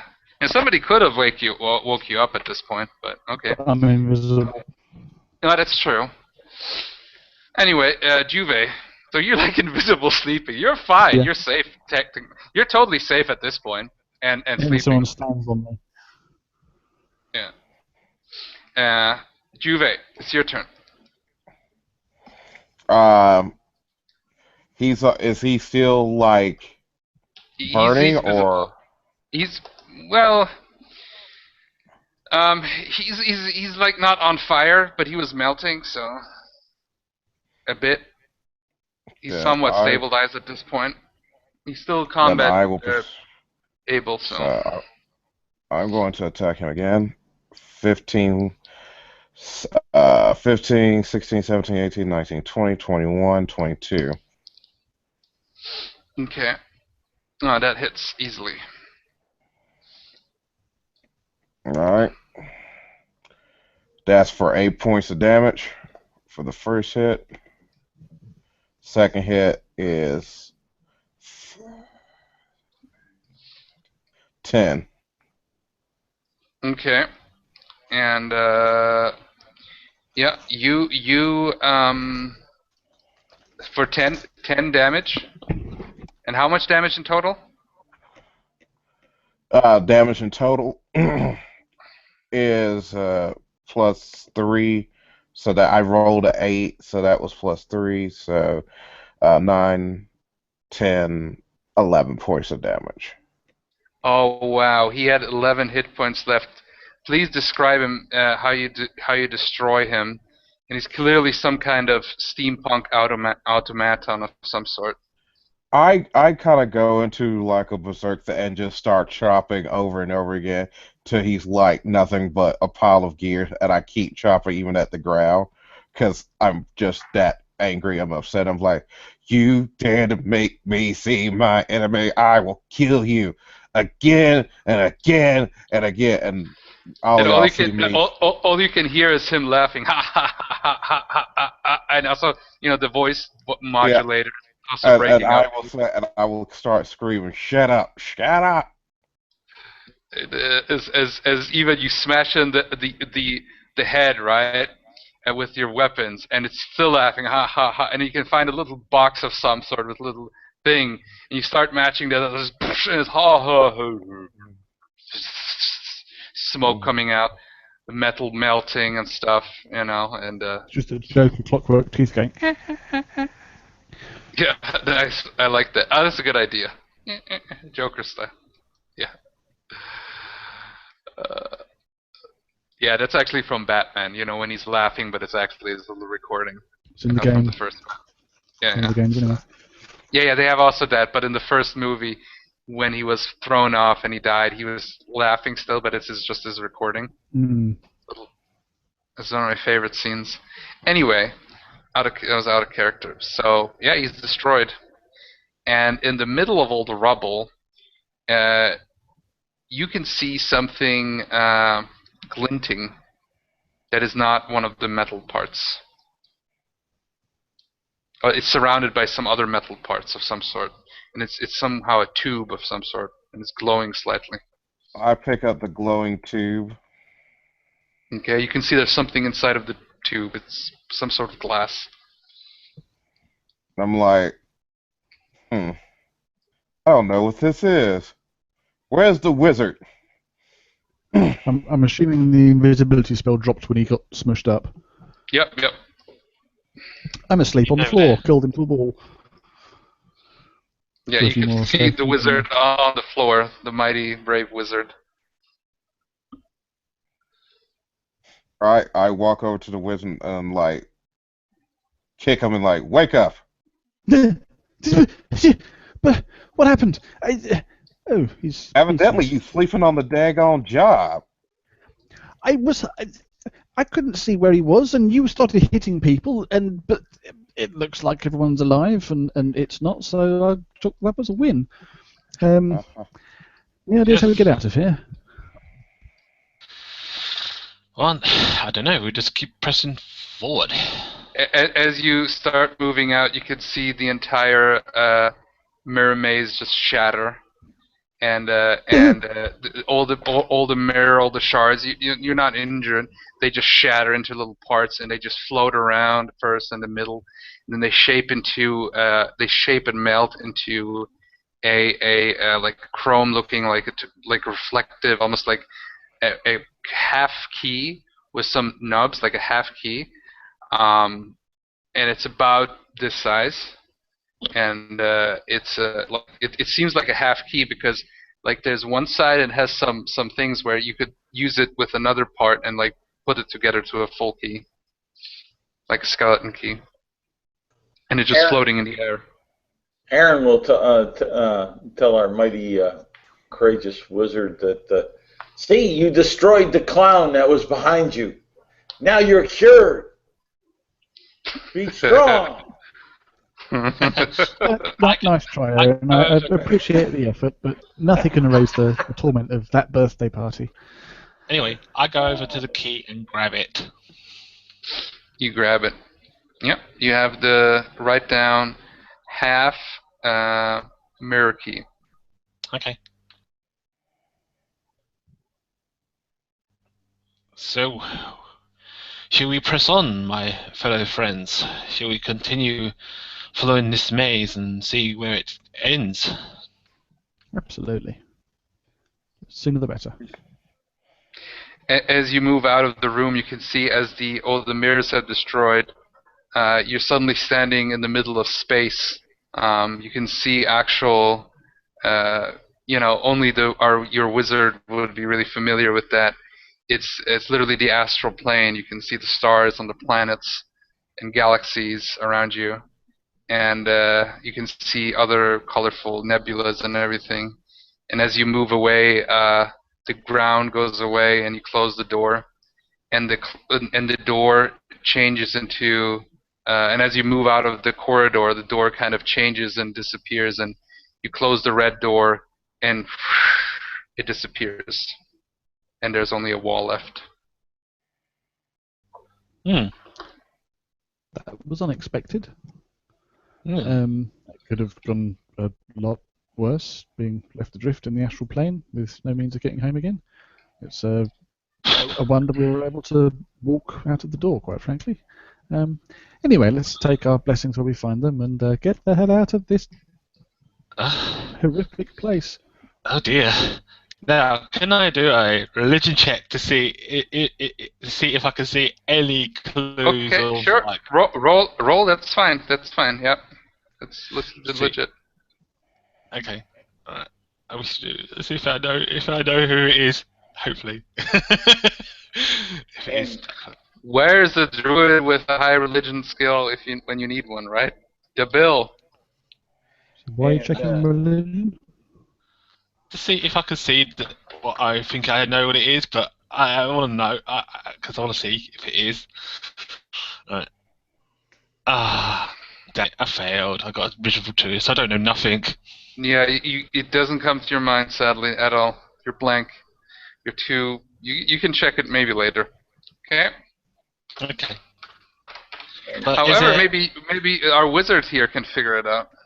And Aaron will say, "Lead on, mighty clown slayer," to the mighty wizard. Of such grand courage. Can I do a perception check? I would want to look around. Is it? I want to see if there is an object in this room or a mask. A mask? Yes. Hang on. I'll do it. 14, 15, 16. I got a 16. That's a very specific thing to look for. Yes. I was looking for a specific mask with specific points to it. Okay. A 16, but what are you looking for with the perception check? A mask? Okay. And looking to see if there is a mask, like with daggers coming out of it. No. Okay. Okay. Okay. No, nothing like that. Alright. Okay, what is it? Andy. I forgot your character's name now. Avelius. Avelius, of course. Sorry. Avelius, does he want to maybe check something or? Well, I figure it was the astral plane, and that we're lucky to have got out of there, out of whatever little pocket dimension was the pocket realm that led to the astral plane in that mirror maze. So we're back in the room with the broken statues. Yep. Well, we've got And the left door, as I said, on the north wall has disappeared. It's just now wall. Everything, the room is still the same otherwise. And we've got 2 other doors that we haven't opened yet on the east and west walls, and we've got the right-hand door on the north wall, which we haven't yet explored, which had the There's still corridor 4 vents to the doors. east. There's 2 to the west, 2 to the east. Oh, Yeah. there's 2 on each of the side walls. Okay. Yeah.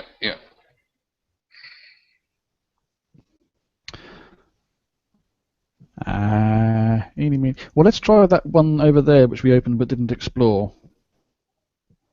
And I point to the door on the right-hand side of the north wall, which had the corridor that turned to the east. As long as I ain't got to deal with bloody clowns. You and me both. If you see any, kill them. I Yes. hate clowns. Did you have a birthday party with clowns in as well? Everybody will have the clown phobia, the clown fear thing. I don't. I'm not scared of clowns. I'm only scared of one person. Well, you're walking around like you belong to the place. You're in the fucking like jester's outfit yourself. I love it. Yeah. Okay. You're lucky I haven't firebolted you. So we're going down the corridor that said Amazons only, right? Yes. I love the sign that only you can see. I love your fucking elf though. He's great. I love you when it's insane. I just love it. This is really Give like him a a fucking Santi. No, I'm not gonna worry about this. I like it how it is. Let's just roleplay it for now. I have enough rules to deal with as is. Another game I'll introduce the sanity and honor and everything. But for now, we're sticking with what we have. And I like it. Alright, cool. So, I guess we just keep. There's just like this space or place. Like, is there like? Is it like? As I said, as you enter, it goes straight up 10 feet, and then it goes to the right. All right, let's press on forward into that direction. Okay. As you go forward, I'm taking my custom position at the back. Yep. As you go forward, you can see now, as you're going to the right, is when 10 feet up, now you can see it goes 5, 10, 15 feet, and that, the corridor, and you can see a door with a kind of a royal kind of like a banner with a knight on it, like a medieval style, like a knight. And as you're going forward, you can hear a clicking on your under you, and as you step forward, let me see here, and right,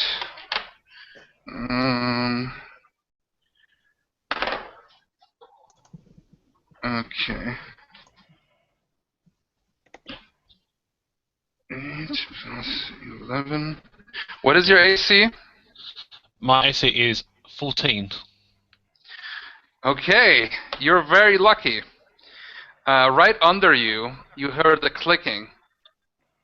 Little thing that went down, and suddenly beneath your legs, in between, one of the it opens up, and you can see a spinning blade thingy just spin out from like a screw up, and it would have cut your leg, but you were just quick enough with your bardic skill to get past it. And the blade just spins up and bounces off the wall and just is on the ground. Damn, this place is booby trapped. I wish to check the door for traps now. So I wish to investigate the door before opening it. You are lucky because not only would have you been injured, you would have been also prone until you get your feet, your legs healed. So good job. And you can see basically there's a screw, and what happened is, you can figure it out now, there was a pressure plate, there's like one square, and then there was the square that was kind of a thin metal sheet, and there was a pressure plate, and as you pushed it, it released it, and there was a spinning blade on the screw, and there was a spring. And as it released it, the spring released the spinning blade, and it was spinning on the screw, and then it went up. But you just got quick enough away from it, just barely. So.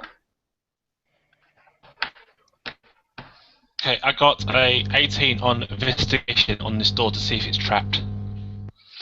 Okay. Now you can see. Looks fine. Okay. I turn to the wizard. Wizard, this seems to be a very noble knight. Do you think, since you are a noble man, do you know of its nobility at all, or its history, Is it or is it a coat of arms, or is it just a picture of a knight? It's basically a like a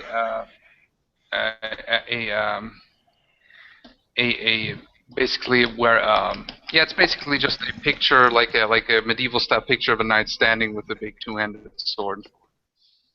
And how is the picture made? Is it engraved, painted, drawn, It's a rug, you know. It's one of those rugs, so it's embroidered? like woven. Yeah, it's like a banner. Yeah, it's like a chivalric banner. Tapestry, like a tapestry. Yeah. Advance cautiously down the corridor, sort of poking the floor with my staff. Get up next to it. Push the tapestry to one, holding the staff out in a full arms stretch, and sort of push the tapestry to one side to see if there's anything behind it. Aaron will holler down that it's don't just walk a door. around like an old man. It's just a door, basically. You can see it's hung right on the door, and you can see a like a big old like door thing that you can open the door with, shaped like a lion, like a bronze colored lion. And behind it, now as you push the door, it's made out of oak. Do any of the symbols mean anything to me? Bronze lion head, or you can recognize them pretty instantly. They are one of the old Knights Orders that existed 200 years ago when the Silver Prince appeared. Well, the last time they existed, they're from the ancient Knights Order, and they were all destroyed, with the exception of the Tiger Claw clan, and they were all destroyed in the return of the Silver Prince. So that's one of the knights. That's the Knight Order, very old Knight Order, the Knight Order of the valiant the valiant crows. Because now you can see a crow sitting on his shoulder, which you haven't seen. It's a little bit dark. I recount that information to the group. Oh, yeah, this looks like a blah blah blah Order of the Valiant Crow. I don't know why it would be represented down here in the Underdark or wherever this madhouse is. This is most unusual. What did the order stand for? It was one of the orders that served the Emperor and Charles Eget, and like there was many Knights Orders that he was served, and they were in many crusades. However, they were also something. What? Basically, they were just a militant arm, or they particularly. Well, they were a militant. They were a militant arm, but they were also fighting against the South Kingdom of Alaria, and that South Kingdom, they were fighting against that. It's kind of like a desert kind of Arabic Persian themed kingdom, and they were fighting. Yeah, they were in a crusade there, and they have taken over many countries. However, they were also wheeling and dealing a lot left and right, and they were that was like thousands and thousands of years ago, for the Age of Shadows that you live in now, and basically they just kind of disappeared in history, like until they returned for the Silver Prince out of nowhere, and some say that they were excommunicated. Some say they made a deal. They went to another world. They made a deal with some more powerful entity of some sort, maybe even a god or a godling or something. Some say they just betrayed each other and killed each other, and because for all the riches that they had. Nobody knows exactly what happened to them until they actually returned, but then they were also destroyed in the year in 200 years ago, I, over I, uh, 200 years ago. I slip into teacher mode, paraphrase that information for the group, and finish off with. So basically, they're soldiers, and like most soldiers, they were out to make a few extra coin on the side and a few deals here and there, and they disappeared to who knows where, maybe the Underdark where they made deals with. So basically, be on your toes because don't know what's going to happen, but it's probably not going to be good. Can I do a religion check on this Silver Prince to find out any more? Yeah. What I need to roll to find out more about him? Would it be religion? Roll religion or history. That works to Arcana. Alright. Can I advantage since wizard is this to me or not?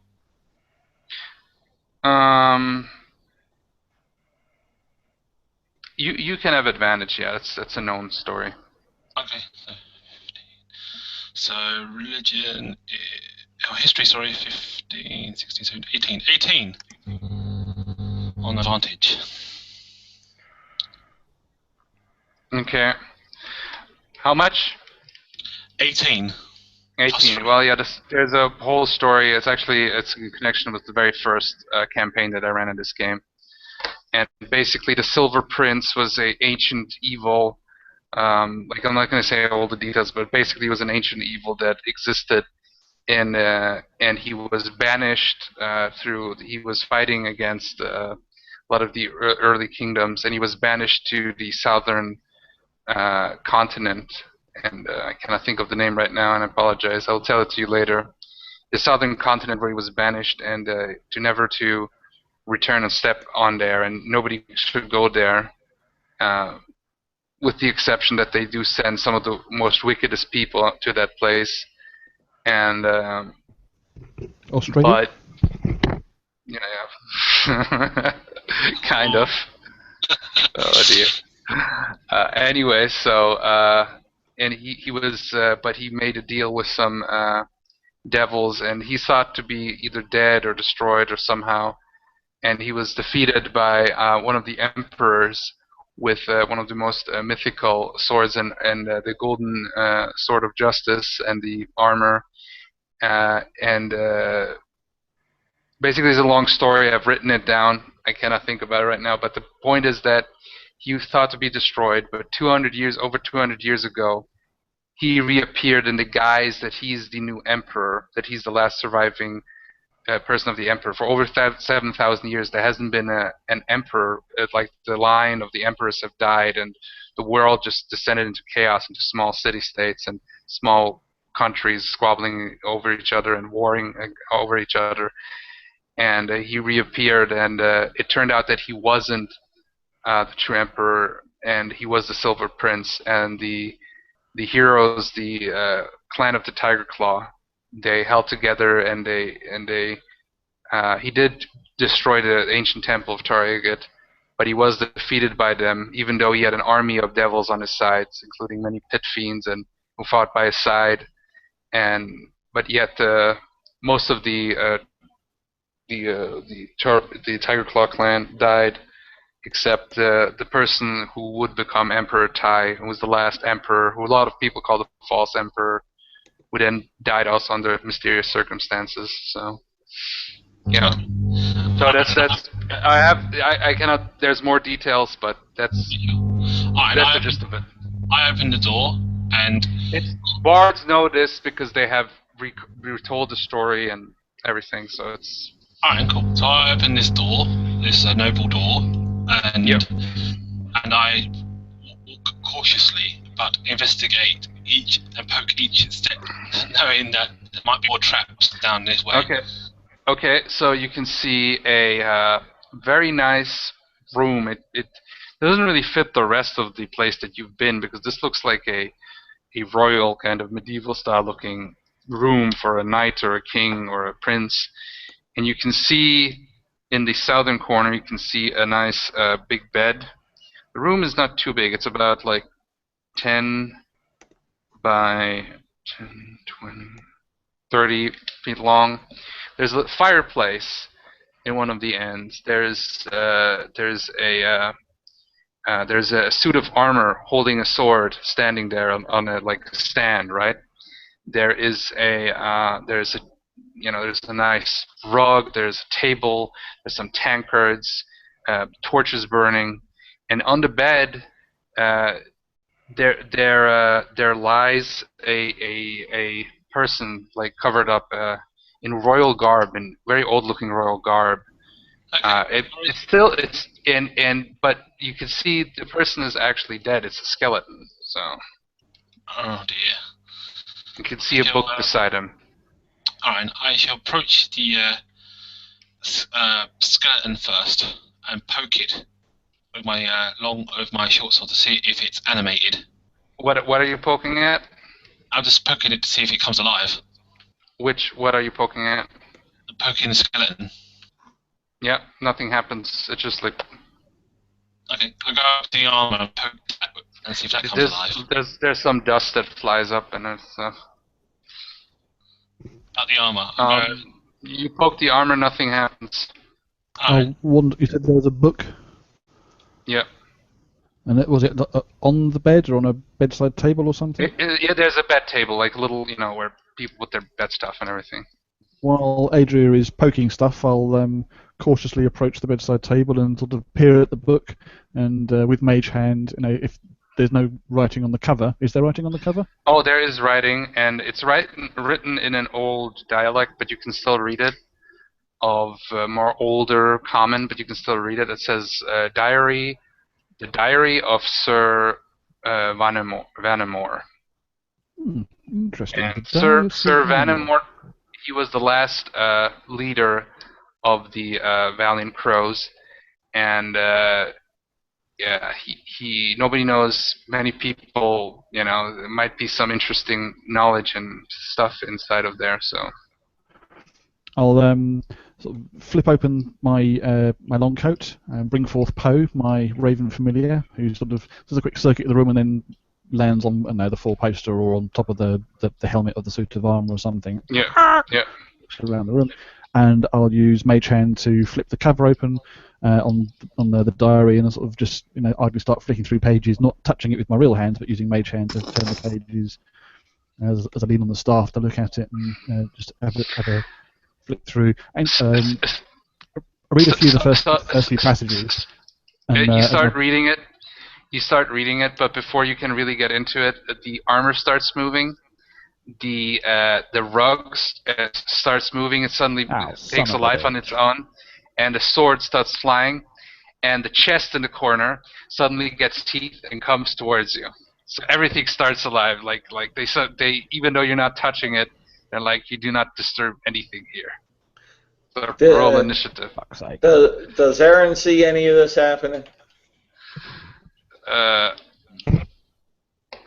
By the way, guys, just saying quick, I did schedule a game. I didn't know that we would go so far. I don't know how long this combat is going to take, and I hate ending a game in medias res. Call it now. We can pick up next time if you like. Yeah. Well, I don't want to start the combat. But you were right. It was animated, but the thing was they only started reacting once you disturbed the place. So. You're gonna fight. If he puts it right back, will everything stop? You don't know. I'll yell back and say, "Put the book back." He didn't pick it up. He just opened it. Close the book. It doesn't matter now. We're dealing with familiars. Animated carpet, animated armor, animated sword, a mimic. Yeah. I know it's a little bit cheap, but I wanted to have. I kind of like the idea. I always wanted to use animated shit, and I said, why not? I love that. It's a great idea. Fantasia's playing in the background as we get attacked by a broom. Yeah, pretty much. It's the rug from Aladdin. It's the evil version, the evil brother from the rug from Aladdin, or some shit like that. Excellent. But you're gonna fight a flying sword, animated armor, a rug, and a mimic. Yeah. So very classic, but it's like there's a lot of monsters I haven't used yet, and I want to get that out on my system. Kind of. So. David, you were very cautious, and you were right. But the thing was, they didn't react until you actually disturbed stuff. That's their Well, he did commanding. poke a corpse with a sword. A what? Did poke the corpse with a sword. Oh, no. Yeah, that's true.